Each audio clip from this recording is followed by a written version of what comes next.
Hi, David again from concertblogger.com.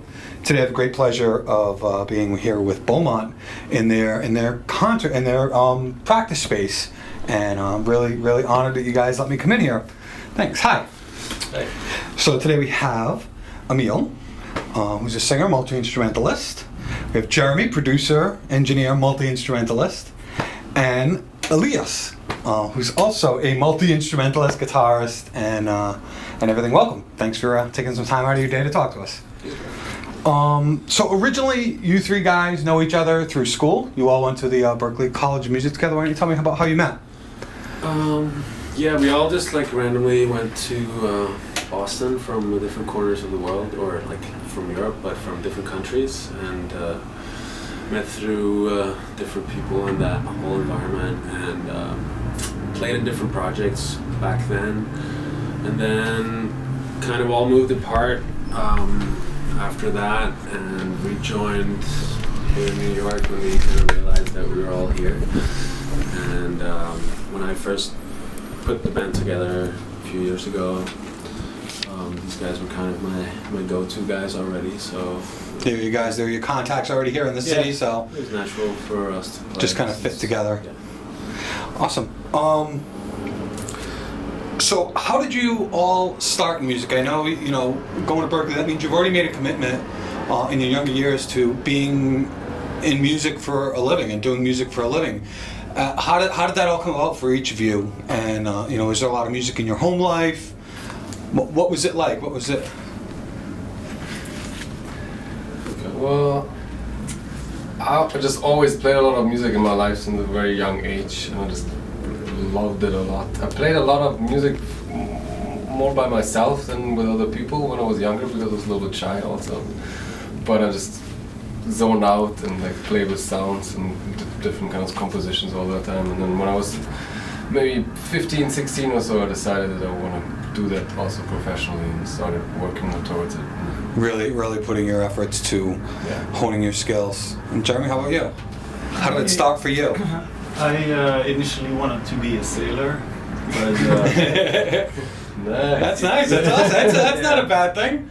But the place where I used to live didn't have much wind, so I decided to start music, and I started working as a production assistant for a while, and then I ended up, mixing and recording the things, but I didn't know the records that we were working, but I didn't know anything about engineering, so I decided to go to Berklee and study production and engineering.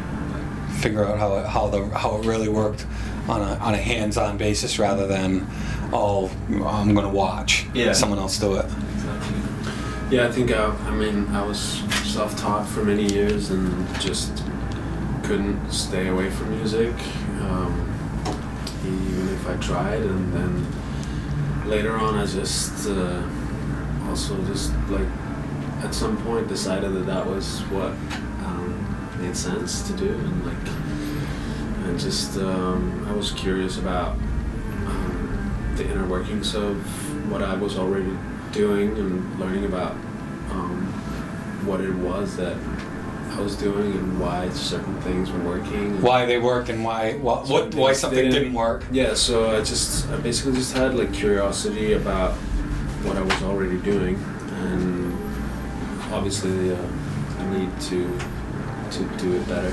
Yeah. So I kind of just kept going. It just kept building, and once you found your passion, you couldn't stop. You couldn't stop if you wanted to. Exactly.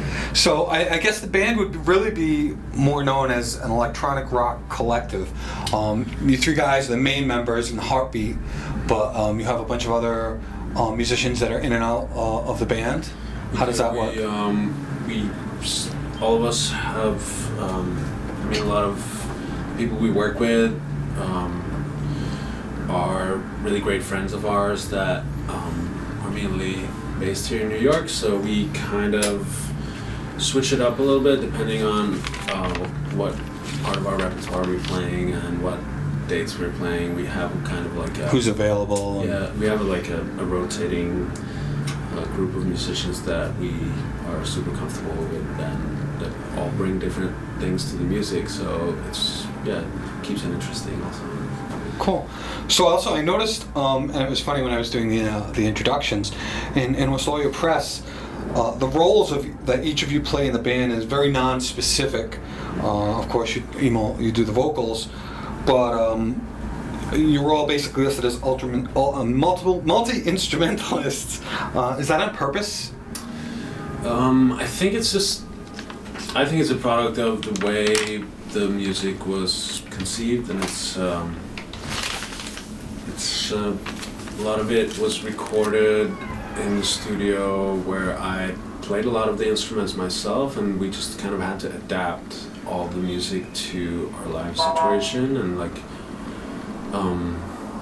our live sets are usually pretty different than our recordings, which is something we just accept and like that's the way it is. Purposely do it that way because it's more interesting in a way, and it's of course brings something different every time you play a live show, I feel like.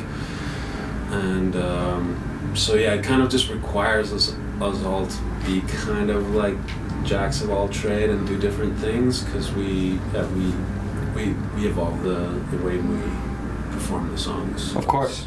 So I know that you have an extensive knowledge of jazz and classical music arranging and composition. You'd gone to school for that, and you'd studied that extensively.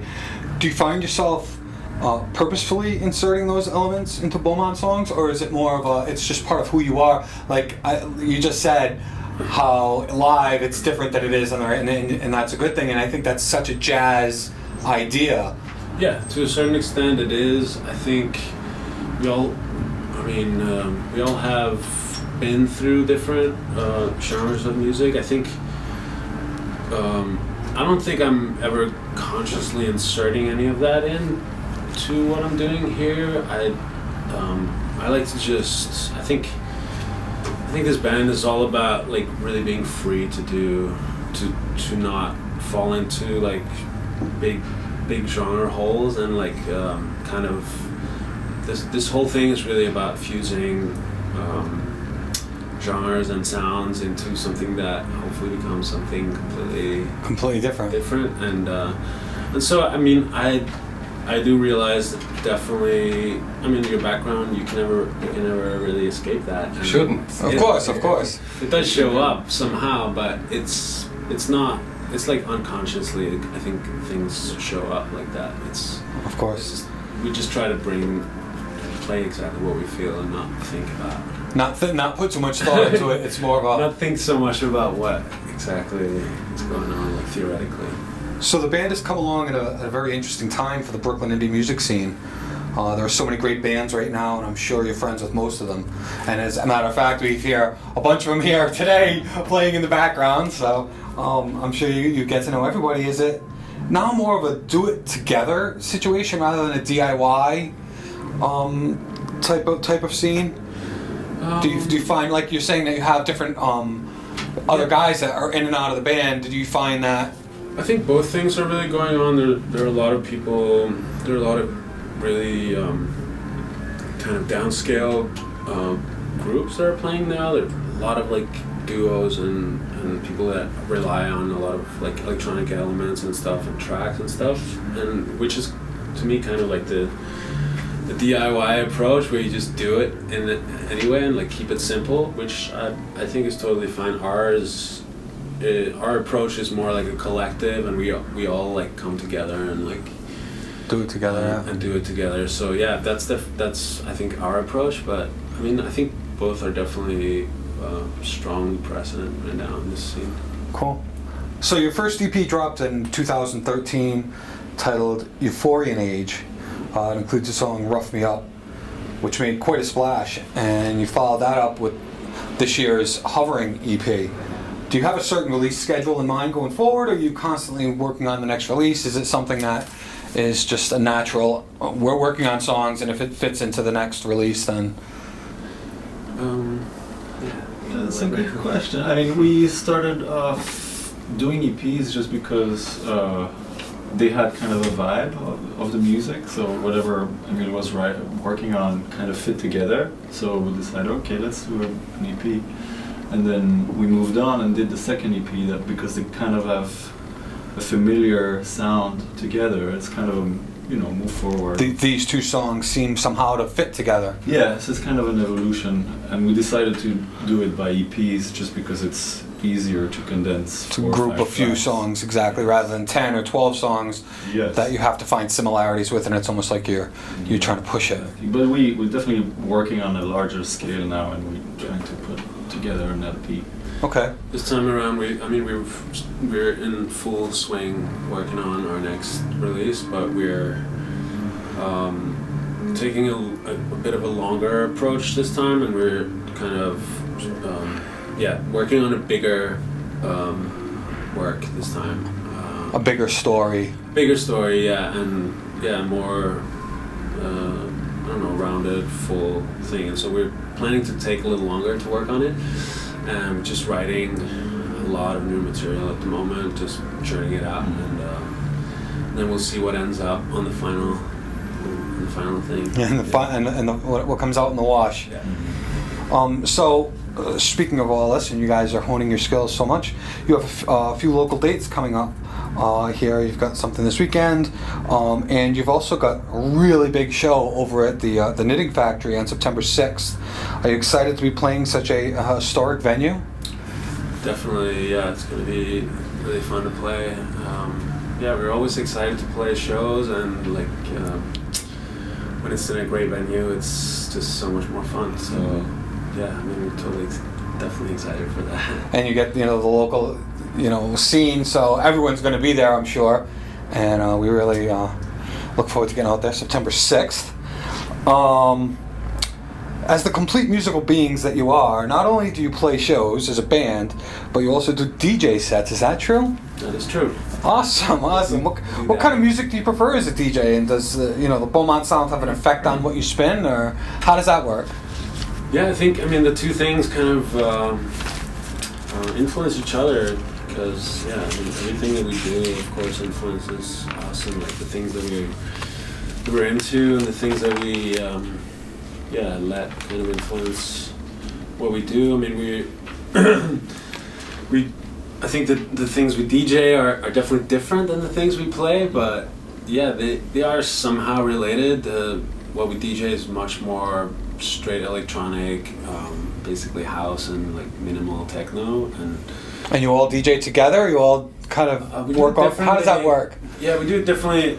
Sometimes Jeremy and I DJ together, and we have Elias play guitar with us and stuff. We do kind of half DJ, half live set, and just experimenting with different things. And I think that experimentation is so healthy for us to also snap out of our regular repertoire for a while, and just it can almost seem like a rut that you play the same type of spread out a little bit and just could be completely free to do complete musical beings. It's also a very different approach towards the public or the people who are dancing. It's a different communication with the people who are actually listening to the music. So the DJ thing, you're more to connect differently with the people.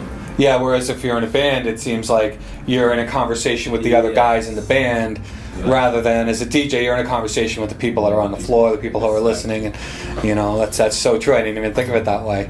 That's awesome.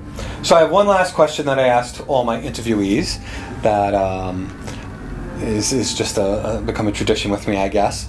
What is something about yourself that maybe your average fan or the average person who listens to your music might not know about? Maybe some kind of a hobby or a pet or some strange habit or something, or is there anything of that nature that might have a little insight into who you really are? Go. Well, we used to brew beer in Boston. That was very fun. Oh, really?